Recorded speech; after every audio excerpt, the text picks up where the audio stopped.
So will the current bombings of Iran affect real estate in the United States? I believe it will. It's already been a very slow and unproductive year. So as many of you know, it's been all over the news and social media. President Trump has elected to bomb nuclear facilities in Iran without approval of the House and the Senate. That is a video for another day. But my phone has already been blowing up with text messages, DMs, phone calls from a lot of my clients who own just normal houses to luxury to rental properties. I have clients that I'm in contract with to buy big projects, multifamily projects and things of that nature. I have clients that are building projects. I have clients that are in approval stages of plans to build projects and so on and so on. So when it comes to real estate, I just don't help clients buy and sell. I'm in all aspects of real estate. And I'm here to tell you my opinion of how what's happening now with the current administration and the bombings of Iran is going to affect real estate in the United States. So first of all, it is June 21st, Saturday, June 21st. I am in Las Vegas at the moment, but I reside here in Las Vegas and San Diego. So I primarily deal in West Coast real estate. I really don't deal in Midwest or East Coast, but this is my opinion on what is going to happen in real estate, seeing as how the bombings of Iran just happened. So it's already been extremely slow year for real estate. I don't care who you are, I don't care what you put out there on social media, your real estate is slowed considerably. Some factors that have already played into effect have been inflation. Inflation has been insane. I don't care what administration you want to blame it on. Inflation is inflation. This year has been worse than any other years. Not blaming any administration, I'm just telling you inflation has been a huge factor. Food cost is insane. Cost of living is insane. Buying a car is insane. You know, inflation has been such a huge factor. The next factor has been job loss, and people are afraid that they are going to lose their job. There has been a lot of companies laying off left and right, whether it be casinos or whether it be restaurant workers or tech industry or industrial or whatever that is. People are laying off and trimming the fat. That is 100%. A lot of companies that are not necessities, you know, people are spending less on unnecessary things that people need to have, like food and housing and medical care and stuff like that is a necessity. But, you know, funds that do not have to be spent, like gambling and going out to restaurants and things like that, you know, people are definitely dialing back. So these are some of the factors. Also, immigration now has been a huge story at the forefront. You know, a lot of people have different opinions on immigration.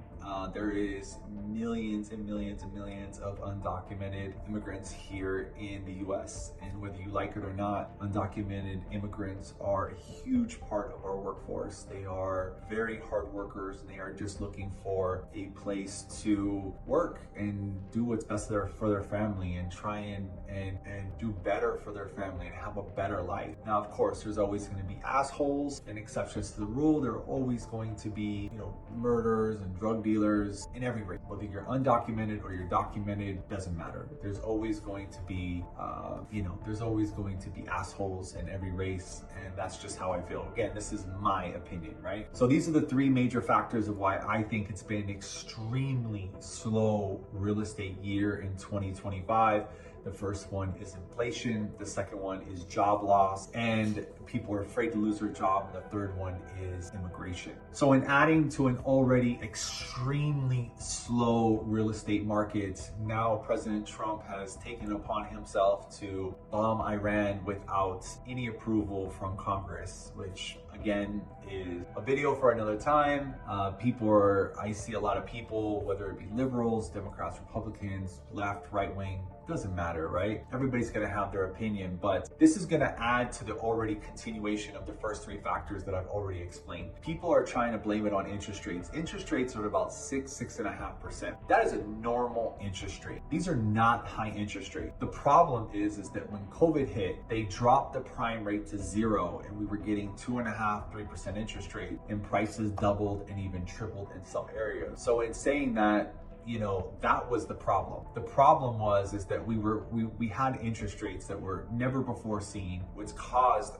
major inflation, and that was that inflation, right? So because of those first three reasons and interest rates being back to normal, now you're starting to see what's called house price improvements. That's us real estate agents putting a spin or a bow on it to say it's a price reduction, and prices are now dropping 5 to 10% over the last couple months. I'm trying to get my sellers to get creative by buying down rates for buyers, by doing owner will carry for a year or two, maybe even 3, maybe even 5 years.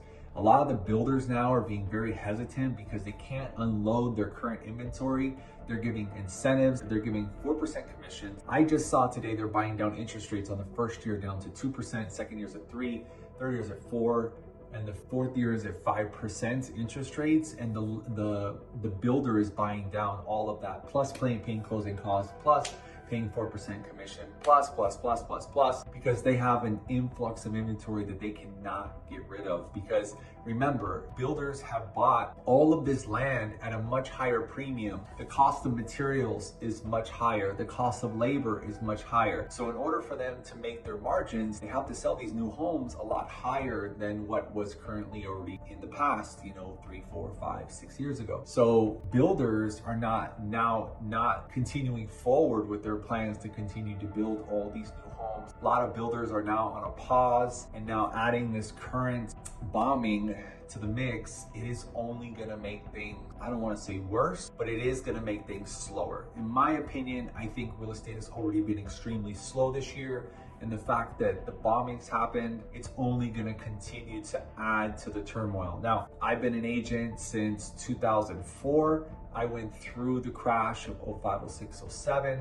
I was selling properties for banks on an REO basis, on a short sale basis. I was also selling non-performing first trustee notes from banks to asset managers to private investors. So I've seen it all and I've done it all. And I can tell you this, one thing that history has taught us is that things that are unexpected will happen. And they always say history repeats itself. Now, am I saying that history is going to repeat itself and houses are going to drop to 100, 150,000? I don't know if it'll go that far, but I'll tell you this. I had a bunch of properties back at that time and I held on to them not thinking that they would drop that far. I had homes that were worth 300,000, 400,000. They ended up dropping to low hundreds, and I ended up having to do short sales. And back then there was no protection for people that had to do short sales. So I can tell you, be prepared for the unexpected, because back then we weren't expecting it. Houses were on fire. There were reversed interest loans and all this other shit that they were coming up with because prices were just literally going up by the week. But I can tell you, never not expect the unexpected. The unexpected might still be coming. We might see a much larger drop than what I'm anticipating. Continuing with my opinion on where the market's gonna go, depends how bad the war is gonna get. What's gonna be the collateral damage to what's happened on Saturday night with the stock market, with people pulling their money on the stock market?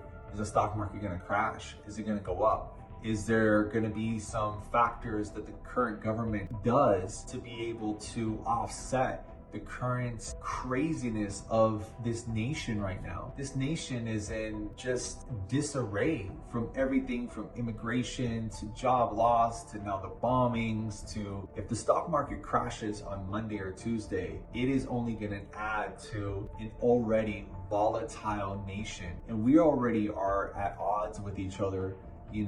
Unfortunately, there's a lot of racist pricks out there, and it exists in this nation. It's really unfortunate, and I hope that we can pull together as a nation and really pull through this. But who knows how much worse it's gonna get, and just seeing the initial remarks from Iran and what's going on and the back and forth with a lot of the people in our nation, Democrats and Republicans, liberals, things like that, left wing, right wing. I think it's only gonna get worse before it gets better. I said in a video last week that I haven't even posted yet, that I think the market is going to be slow all the way until late 2026. Now I think, it's only getting worse, with tariffs and all this other stuff. I haven't even talked about tariffs on this video, but tariffs is a huge factor. I know many business owners. I know business owners that are small business owners that pull in $250,000 a year for their business. And I have clients that have businesses that pull in $300-400 million. And so far this year, they are in scramble mode. I mean, I know people that drive Uber. I just had a conversation with a guy today. His name's James. And he said usually he does 80 rides a day in Uber, and it's been like 40 rides. I know people that own used car dealership dead. Today at the Broadacre swap meet here in Las Vegas, they shut it down because they're so afraid of immigration. You know, there's a lot of factors, and this bombing of Iran is only going to add to an ultimate slowdown or continuation of price reduction. So you sellers out there, what are you gonna do? You're just gonna, you have a few options. You can just ride it out and see what happens, because obviously none of us have a crystal ball. Nobody knew that these bombings were gonna happen. Nobody knew these immigration rates were gonna happen. Nobody knew that interest rates would stay normal. Nobody knew that job loss would continue. And another thing that we need to consider also is that